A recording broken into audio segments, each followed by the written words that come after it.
What are some useful writer tricks for jumping between fantasy and reality? Hi, I am writer and artist Dan Finlay, and this is The Story Grind, a show where we look at storytelling so we can become better storytellers. On today's episode, we are studying issue 1 of Kill Your Darlings from Image Comics.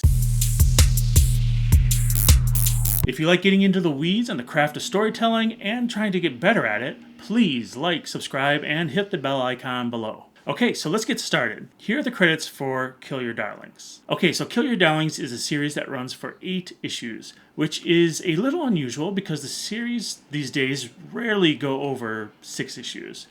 The first issue is 26 pages long. Here's the logline. 8-year-old Rose loves nothing more than to play pretend in a magical land of her own creation. To her, that world is as real as our own, from her fluffy friends to the terrible evil that lurks at the center of it all. In one night, the line between fantasy and reality will disappear.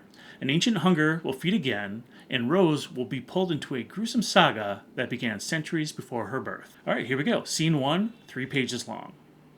The first scene starts in 1692. A girl is tied to a stake, surrounded by a village of onlookers. Even her parents stay back as the girl is lit on fire, and a priest prays for God to deliver them from evil. Just want to point out that I really love this fire sound effect on this page. I believe that font is called Flame On from Comicraft, and I think this is the perfect use for it. Now, I'm not sponsored by Comicraft in any way, but I will point out that at the end of every year, they put their fonts on sale for the price of whatever the next year is. So if you want to load up on fonts, wait till the end of this year, and they will all be $20.26 because next year will be 2026. So definitely check that out if you haven't yet. All right, next is not a scene, but a title page. In my opinion, it's always a bold move to dedicate one of your pages, or even sometimes 2 of your pages, to a title page. That's real estate you could have used to tell your story. I do like the particle effects in the background. Looks like it might be embers from a fire, and fire is going to play a big part in this story. All right, scene 2, 2 pages long. Now we're in a fantasy world, very colorful, cartoony, and with cartoon animals. We're seeing 2 fantasy armies about to go into battle. One army is the bad guys, led by General Slithers. The other is led by an armored princess whose face we haven't seen yet. The princess tells the purple Australian safari elephant named Wallace that the other armies will flee once they see the mighty sword Francine. We cut to reality in the year 1995, and we realize that the fantasy world we just saw was a part of a young girl's imagination, and the soldiers are her stuffed animals. The princess's army is losing the battle, and the girl leaves to go find backup. Scene 3, 2 pages long. We find out that the little girl is named Rose as she walks into the kitchen and discovers her mom on the phone. The mom is trying to wrangle money because they're behind on bills, so this is our first insight into Rose's real life. The mom appears to be protecting Rose from their dire straits, while Rose continues to focus on her fantasy escapades and grabs a wad of tinfoil from the kitchen drawer for her fantasy battle. This is another story where debt plays an empathetic part of the story. We've encountered a few of them so far, and it really makes me wonder what future generations will say about us, that crippling debt is such a huge driving point of the stories we're telling right now. It's kind of sad, but I do like the way it's approached in this story. It's not the main character who's in debt, but it's a situation that's being curtained off from them. As adults, we can understand what the mother is going through, not just with debt collectors, but with keeping the severity of their situation from a child. The weird thing is that throughout the 8 issues, I don't recall the debt situation playing a big part of the story. It kind of peters out and doesn't feel relevant later on. So I think it's here just to get some empathy points, possibly, and that kind of feels disingenuous to me. We will discover another point of empathy for Rose later on in the story, which will be much more impactful. So scene 4, 3 pages long. We're back in Rose's fantasy world, where she's turned her tinfoil ball into the silver flame of kitchen drawer. Get it, kitchen drawer, because it came from a kitchen drawer? Yeah, all right. Rose gives us a summary of the battle where her side has won and the enemy has signed a peace treaty. Now that she's ruler of a united kingdom, Wallace tells her about disappearances in the north and asks her if she wants to send a search party. Rose is actually confused and is about to ask a question when there's a knock on the door. This is some interesting insight into Rose's imaginary world where it doesn't appear to be all under her control. Back in reality, the mom is the one who is knocking on the door, and she tells Rose to go to bed because it's a school night. Rose wants to leave her lava lamp on, but her mom says it's a fire hazard. But lets her leave it on for just 5 more minutes. Okay, scene 5 is actually only 1 page long. We see Rose at school where we're introduced to one of her friends, Elliot, with his own imaginary world played out through trading cards, something similar to like Magic the Gathering. Apparently Rose doesn't understand Elliot's world, but invites him to hers, where they're going to form a search party. Elliot's mom is sick, so he can't play with her, and he has to go home. So this page introduces us to one of Rose's only real-life friends, and he appears to be lost in his own fantasy world, but with trading cards instead of his pure imagination like Rose. So here we go, scene 6, 14 pages long. This is the last scene of the book, and it is a very long scene. 14 pages is almost half the book at this point. Rose comes home to find her mom exhausted from work and sleeping. I think this is really well done because it's never told to us outright, but we can connect the dots through the visuals. The dialogue is telling us one thing and the visual is adding to that story. I think that's a great dynamic between writer and artist. I feel like both people are doing some heavy lifting on their side, and it really just kind of helps advance the story. And earlier I did say that the debt thing doesn't really kind of show up again, but I guess this is sort of the one instance where it does, and I guess it kind of implies some negligence on the mother's part where the child is playing alone. But I think it's sort of a strange move because we've already seen the child playing alone by themselves. I feel like it could have just played out like it normally did earlier in the book. So again, the idea of having the mother in crippling debt just kind of seems like a really strange, empathetic play that doesn't necessarily come back after this point. So Rose plays by herself, drawing on paper, when something happens to her.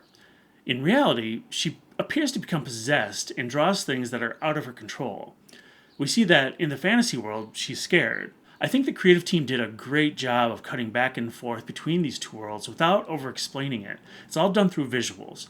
We pull back to see that the image she drew was her on the throne, and all of her fantasy animal friends are dead and bleeding out around her. In the fantasy world, she discovers her cute animal friends dismembered and bloody. Rose finds a giant cave with a shadowy creature inside, and somehow the creature knows her name. She asks the creature who did this to her friends as she wipes tears from her eye. The creature admits to doing it and calls itself a great and terrible evil. Rose runs away to see her castle on fire as she cries out for help. So now we're back in reality as Elliot snaps her out of her fantasy. Elliot's parents run up and ask Rose what she did. They heard screaming from inside the house. The final page reveals Rose's house on fire, and Rose is standing outside with a gas tank in her hand. So this is our inciting incident, and a great suspense ending for the end of issue 1. I really love this reveal and visual. I think the creative team did a really great job of keeping the mystery of what was going on until the very end, where they reveal it, and it's sort of like a shocking moment. What I also really love about this moment is that it gives another point of empathy for Rose. Her mother appears to have died in a fire that Rose has started, but what she did was out of her control.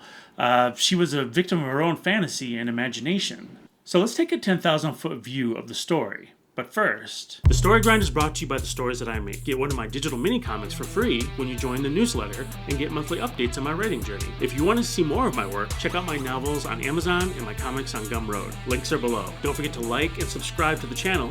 Your support means a lot, especially to a small channel like this. Okay, now let's break down the story. We get our first point of empathy on page 7, with Rose's mother struggling to pay bills. We get another point of empathy on the final page, as well as our inciting incident. But here's something that's interesting. The fire and death of Rose's mom actually isn't our inciting incident. The next issue jumps forward in time a few years, where we see Rose in a center for the mentally ill children. So the house burning down doesn't really activate Rose in any way, but what I think is really well done is that it feels like an inciting incident. We looked at a story called Rook Exodus a while back that did something similar. It gave us a suspense ending at the end of issue 1, and it gave us the inciting incident in issue 2. For Killing Your Darlings, the inciting incident happens about midway through issue 2, when Wallace comes into Rose's reality in order to break Rose out of this mental health facility. By the end of issue 2, Rose, Wallace the Elephant, and Elliot are on a mission to save the fantasy world from whatever was inside that cave. This moment at the end of issue 2 ends Act 1 and actually starts Act 2.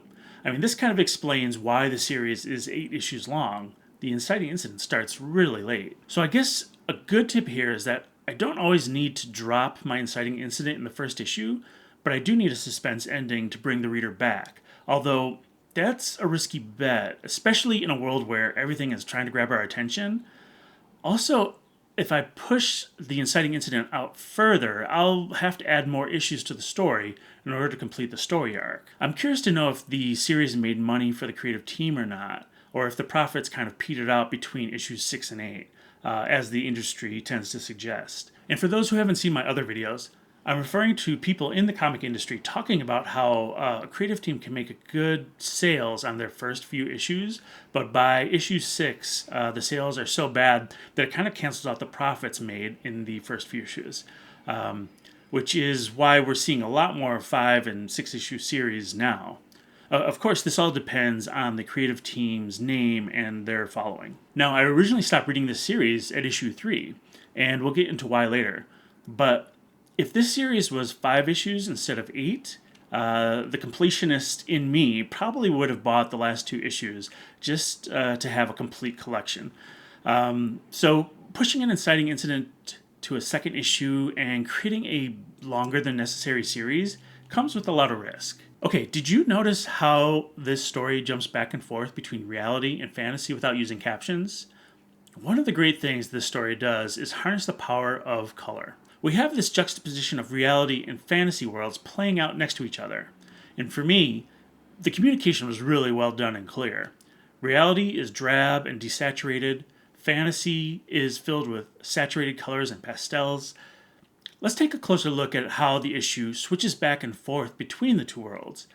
I split reality and fantasy into 2 colors. Reality is white, and fantasy is pink. This graphic surprised me because I originally thought the fantasy world played a bigger part earlier in the story.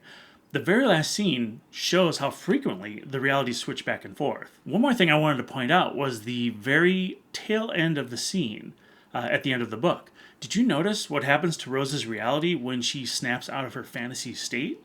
The drab reality of Rose's world is flooded with saturation from the fire of the house.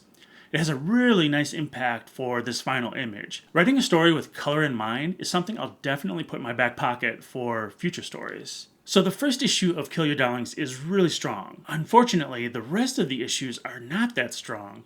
As I mentioned before, I stopped picking this series up at issue 3 when it became clear that the story was about saving a child's fantasy world. For me, there weren't any stakes if Rose failed because the world is imaginary. If she fails, she'll go back to her regular life. It's unfortunate because the story started off really strong. By issue 4, 5, and 6, the story starts to feel a little thin, like the creative team is trying to buy some time. And then issues 7 and 8 wrap things up pretty tightly, and we get a lot of characters dumping exposition, losing that elegant visual storytelling versus dialogue that we saw in issue 1. The ending wraps everything up pretty tightly, and the story ends up being about forgiveness, which is kind of strange because the story we just saw in the first issue wasn't really about forgiveness at all. In fact, the closest thing we have to being forgiven is Rose setting fire to a house that kills her mom, but Rose was possessed when she did that, so it really wasn't her fault. I think the story falls into a category I frequently see where the first half of the story and the second half of the story are 2 different stories. I think this is a story where the first half should have been rewritten to match the second half. I think this story could have also benefited from some tightening and really would have clicked at 6 issues. So, dare I say it, I think the creative team should have killed some darlings. Oof. So what did you think about the first issue of Kill Your Darlings? Please leave your thoughts in the comments below. Again, I am writer and artist Dan Finley, and that's it for this episode of The Story Grind. If you like the show, please like, subscribe, and hit the bell icon below. Share it with your friends. Thanks for watching, and I will see you next episode.